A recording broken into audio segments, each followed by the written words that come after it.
अस्सलाम वालेकुम दोस्तों, वेलकम टू माय चैनल। आज जीएसए के जो सीरीज है उसमें हम करने वाले हैं बेसिक मैथमेटिक्स। बेसिक मैथमेटिक्स का जो कोर्स है वो हमारा जो इम्पोर्टेंट होगा सीएसएस एमपीटी के लिए।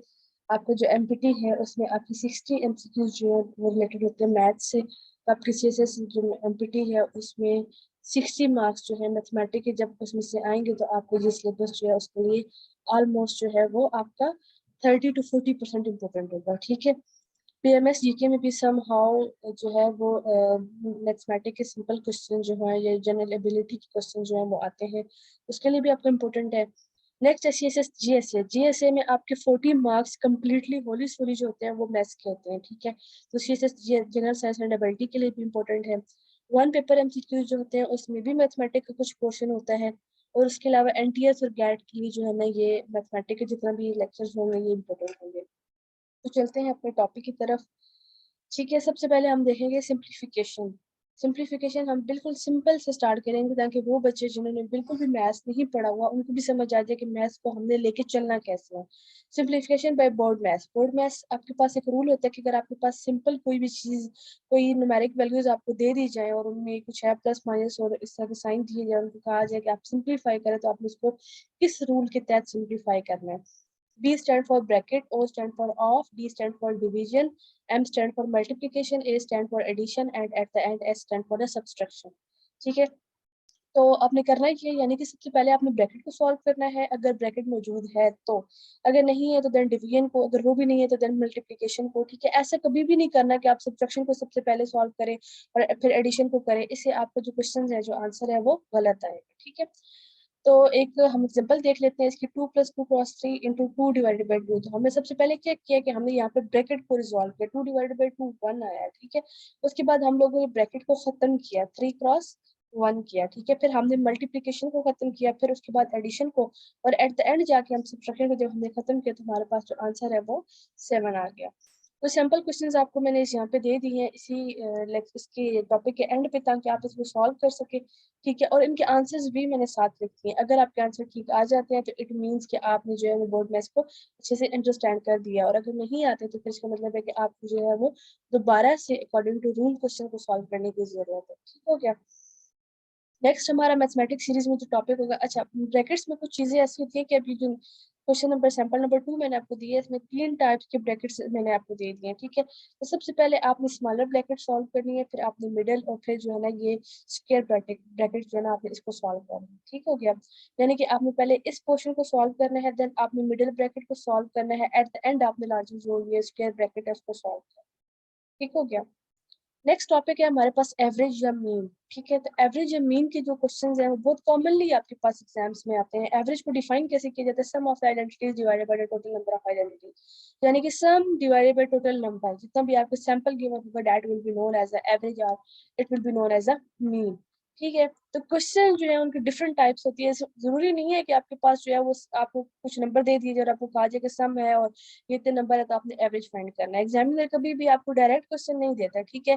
और कम्पिटिटिव एग्जाम्स में या फिर जब आप किसी एनटीएस या गैट टेस्ट के लिए जाते हो तो आप में वहाँ पे जो क्वेश्चंस आते हैं वो जो एग्जामिनर होता है वो थोड़ा सा आपकी स्टेटमेंट को जो है वो थोड़ा घुमा फिरा देते हैं, ताकि आपको थोड़ी सी जो है ना उसमें प्रॉब्लम है, थोड़ा सोचना पड़े।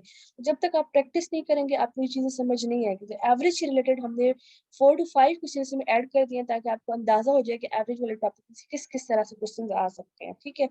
पहला क्वेश्चन जो आता है वो आता है जी, there are the three numbers having sum 24।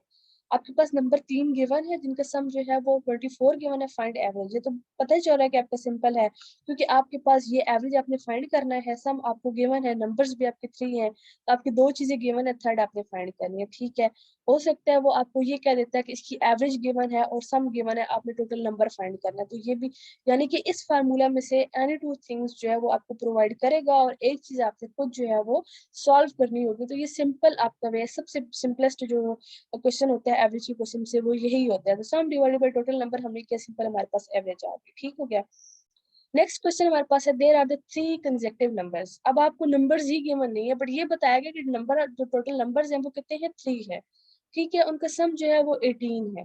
आपने फाइंड क्या करना है? आपने पहले तो नंबर्स फाइंड करने हैं, देन आपने उसकी एवरेज फाइंड करनी है। अब आपको इसमें जो है पता ही नहीं है कि कंसेक्टिव नंबर्स कौन से हैं। तो सबसे पहले तो आप कंसेक्टिव नंबर्स जो है वो रेगुलर नंबर होते हैं, यानी कि अगर पहला नंबर 3 है, दूसरा 4 होगा, तीसरा 5 होगा, इट मीन्स कि अगर आप उसको कंसिडर करें कि आपका फर्स्ट नंबर x है, सेकंड नंबर x+1 हो जाएगा, थर्ड नंबर x+2 हो जाएगा। ठीक है, तो आपने इसको कंसिडर किया, फिर आपके पास है कि 3 कंसेक्टिव नंबर का सम जो है वो आपको बताया गया है। तो according to first given condition आपने क्या करना है कि आपने इसका सम ले लेना है, x+x+1 second number plus x+2 third number is equal to 18। आपने इसको सिंप्लीफाई कर लेना है, यहाँ पे ये आ जाएगा आपके पास x जो है वो 5 के इक्वल आ जाएगा। देन आपने x+1 फाइंड करना है, that will be equal to 6, x+2 जो है वो आपका 7 के इक्वल हो जाएगा। सिंपल कि आपका ऐसे है कि आपने 5 में 1 प्लस किया और 5 में देन 2 प्लस किया, तो आपके पास 3 कंसेक्टिव नंबर्स कौन कौन से आ गए हैं, 5, 6 एंड 7। ठीक हो गया। उसके बाद आप इसकी एवरेज फाइंड कर लेंगे। एवरेज फाइंड करने के लिए क्या करेंगे, आप सिंपल जो आपका फार्मूला है सम डिवाइडेड बाय 3, आप उसमें पुट करके एवरेज जो है वो इजीली कैलकुलेट कर सकते हो। थर्ड जो सिंपल आपके पास गिवन है, average of the 4 number is 60 and the sum of the 3 number is 40। यानी कि आपको एवरेज तो 4 नंबर के दे दिए गए, लेकिन सम 3 के दिए गए और आपने फाइंड क्या करना है, फाइंड द फोर्थ नंबर। आपके पास दो कंडीशंस गिवन है, ठीक है। According to first given condition, इसमें आपके पास क्या है कि आपको नहीं पता कि नंबर्स कौन कौन से हैं, ठीक है। तो आपने कंसीडर किए हैं x1 plus x2 plus x3 plus x4, these are the four numbers divided by 4। ये आपके पास एवरेज का सिंपल फार्मूला है और आपको बताया गया है कि एवरेज जो है वो 60 है, ठीक है। तो आपने यहाँ से 4 को इस साइड पे ले जाके मल्टीप्लाई करना है, तो आपके पास x1 plus x2 plus x3 is equal to 240 आ जाएगा। अब वो कहते हैं कि according to second given condition, वापस अपने क्वेश्चन पे जाते हैं कि हमारे पास सेकंड गिवन कंडीशन क्या है, and the sum of the 3 number is 40। आपके पास जो नेक्स्ट 3 नंबर्स का सम बताया गया है वो है 40। यानी कि आप फर्ज करो कि आपके पास x1 plus x2 plus x3 जो है वो 40 बताया गया, तो ये आपके पास 40 आ गया। पुटिंग इन इक्वेशन ए, यानी कि जो आपने इक्वेशन ए कंसीडर की है इसमें आप पुट कर दोगे इन 3 नंबर्स को हटा के, यहाँ पे आप 40 पुट करेंगे, 40 plus x4। You have to find x4, आपको x4 ही फाइंड करना है। x4 आप इजीली कैलकुलेट कर लोगे, जब आप 40 को उठा के इस साइड पे ले आएंगे तो देन आपके पास बनेगा x4 इक्वल टू 200। ठीक हो गया। यहाँ तक हम लोगों ने एवरेज के 3 डिफरेंट क्वेश्चन सॉल्व कर लिए। आगे जो है वो हमारे पास थोड़ा सा जो है वो डिफिकल्ट एक क्वेश्चन आ गया है। डिफिकल्ट नहीं है लेकिन अंडरस्टैंडिंग की आपको जरूरत है। इसमें बताया गया कि average of the score of the student of the 6 subjects, यहाँ पे सब्जेक्ट्स है जो कि मिसिंग हो गया, ठीक है। सब्जेक्ट इज द 75, यानी कि वो कह रहा है कि एक स्टूडेंट है उसके 6 सब्जेक्ट्स हैं, ठीक है, और उसका जो स्कोर है 6 सब्जेक्ट्स का वो 75 है। पहली कंडीशन आपको बता दी गई। वेयर एज वो फिर आगे क्या बता रहा है कि one subject wrongly marked as 58, यानी कि उसके एक सब्जेक्ट ऐसा था जिसको उन्होंने गलती से 58 मार्क कर दिया, जबकि उसको मार्क क्या करना था instead of 85। Find the correct average, ये वो एवरेज है जो रॉन्ग नंबर के साथ आई है, तो आपने करेक्ट एवरेज फाइंड करनी है। इसमें थोड़ी सी ट्रिक है, थोड़ा सा अगर आप इसको अगर अंडरस्टैंड करके चलेंगे तो आपको इजीली समझ आ जाएगा। पहली कंडीशन में हम लगा लेते हैं कि 6 subjects divided by 6 sum divided by total number is equal to average. यहाँ से हमने कैलकुलेट कर लिया, 6 के साइड में मल्टीप्लाई कर लेंगे और यहाँ पे हमारे पास आंसर आ जाएगा x1 टू x6 तक 450 आंसर आ जाएगा। अब हमारे पास जो रॉन्गली मार्क था ना, यानी कि वो सपोज करें कि आपके पास रॉन्गली मार्क जो सब्जेक्ट है वो x6 है, तो x6 की जगह आपने 58 लिख दिया, ठीक है। बाकी 5 तो आपके पास ओके है ना, इनको तो आपने छेड़ना नहीं है। 58 को इस साइड से लेके जाके आपने नेगेटिव कर लेना, ठीक है, तो ये आपके पास 392 आ जाएगा।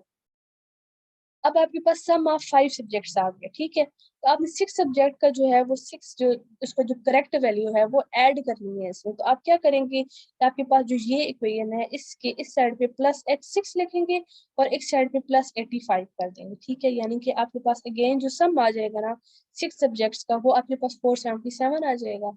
आपको अब सम पता चल गया है, टोटल सब्जेक्ट्स भी पता है, तो आपने सिंपली डिवाइड करके एवरेज फाइंड कर लेनी है। सम हाउ आपको एग्जामिनर जो है वो आपको कहता है कि find the sum of the 6 subject, तो आपने 6 जब सम फाइंड करना होगा तो यहीं पे स्टॉप कर देना है। लेकिन अगर वो कहता है कि करेक्ट एवरेज, तो आपने करेक्ट एवरेज यहाँ तक फाइंड करनी है। ठीक हो गया। ये आपके यहाँ तक जो है ये एवरेज के क्वेश्चन थे। इसके बाद हमने ये देखना है कि हमारे पास मीडियन क्या होता है, ठीक है। तो मीडियन हमारे पास the measure of the central tendency in the data is known as the median. जो आपके पास इसकी स्टेटमेंट है वो क्या होती है कि जो सेंट्रल टेंडेंसी होती है ना उसको आप क्या कहते हो कि मीडियन होती है।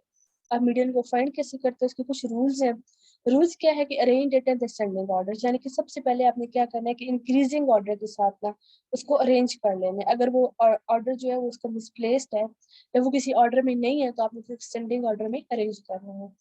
अगर उस जो डेटा है आपका उसकी जो नंबर ऑफ वैल्यूज है वो ऑड है तो आपके पास जो सेंट्रल वैल्यू होगी वो मीडियन होगी, ठीक है। If data is in the odd number then the interval value will be the median, यानी कि इंटरनल जो सेंट्रल वैल्यू जो होगी उसकी वो क्या कहलाएगी, वो आपके पास मीडियन होगी। But if the data is even number then central two values should add and their average will give the median, यानी कि अगर जो आपके पास जो डेटा की नंबर ऑफ वैल्यूज हैं वो इवन होंगी तो आपने करना क्या है कि पहले तो सेंडिंग ऑर्डर में इसको अरेंज करना ही करना है। उसके बाद आप सेंट्रल वैल्यूज को एड अप करेंगे और उनकी एवरेज निकालेंगे, वो आपको मीडियन देगा। ठीक हो गया, यानी कि फर्स्ट जो है ये हमारे पास इवन सॉरी ऑड है 1 5 3 4 6। सबसे पहले तो देखें कि ये आपके पास अरेंज नहीं है, ठीक है। आपने 1 3 4 5 6 कर लेना है। आपकी टू वैल्यूज इस साइड पर है, टू वैल्यूज इस साइड पर है, जो सेंट्रल वैल्यू है that is the known as the median. अब सेकंड जो है इवन के लिहाज से हम देखेंगे तो उसमें हमने क्या देखना है कि हमारे पास वैल्यूज है 1 4 10 12 16 20 8 एंड 7, यानी कि ये आपके पास अगेन से अरेंज नहीं है, आपने इनको अरेंज किया 1 4 7 8 10 12 16 एंड 20। आपके पास इस साइड पे भी तीन वैल्यूज आ गई, इस साइड पे भी तीन वैल्यू आ गई, बट अनफॉर्चुनेटली आपकी सेंट्रल वैल्यू सिंगल नहीं है। अब आपके पास सेंट्रल दो वैल्यूज आएंगी, अगर आप इसको इंक्लूड करते हो तो एक साइड की ज्यादा हो जाएंगी, अगर आप इसको इंक्लूड करते हो तो इस साइड की ज्यादा हो जाएंगी। सो यहाँ पे मीडियन आपने इन दोनों के सम से फाइंड करना है, यानी कि 8 + 10 डिवाइडेड बाई 2 करेंगे तो 18 डिवाइडेड बाई 2 जो है वो आपका मीडियन यहाँ पे आ जाएगा। ठीक है, मोड आगे आपके पास है। मोड में आपने क्या फाइंड करना है, the statistical term used to refer the frequently occurring value in the data, यानी कि वो टर्म जो आपकी बार बार डेटा में रिपीट हो रही होती है उसको आप कहते हो कि ये आपका मॉड है, या फिर आप कहते हो most repeated value in the data is known as mode. ठीक है, अब आपके पास सैंपल गिवन है, सैंपल में आप देख लें कि आपके पास मॉड जो है उसकी वैल्यू क्या होगी, तो मॉड जो है वहाँ पे आपके पास 8 है। ठीक है, नेक्स्ट है आपके पास रेंज। तो रेंज क्या होती है, the difference between the minimum and the maximum value of the data is known as the range, यानी कि जो आपकी सबसे लार्जेस्ट एंड स्मॉलेस्ट वैल्यू है इन दोनों के दरमियान डिफरेंस। एग्जांपल आपको गिवन है 12 - 2 जो है ये आपके रेंज देगी। नीचे जो है आपके पास कुछ सैंपल क्वेश्चंस हैं जो एवरेज है, ये सारे सैंपल क्वेश्चन जो है ये एवरेज से रिलेटेड है, आपने इनको जो है वो सॉल्व करना है। और चैनल को सब्सक्राइब जरूर कर दीजिएगा ताकि आप तक हमारे जो फर्दर जो वीडियोस हैं वो आप तक पहुंचती रहें और आपसे कोई वीडियो जो है हमारी मिस ना हो। Thank you and Allah Hafiz.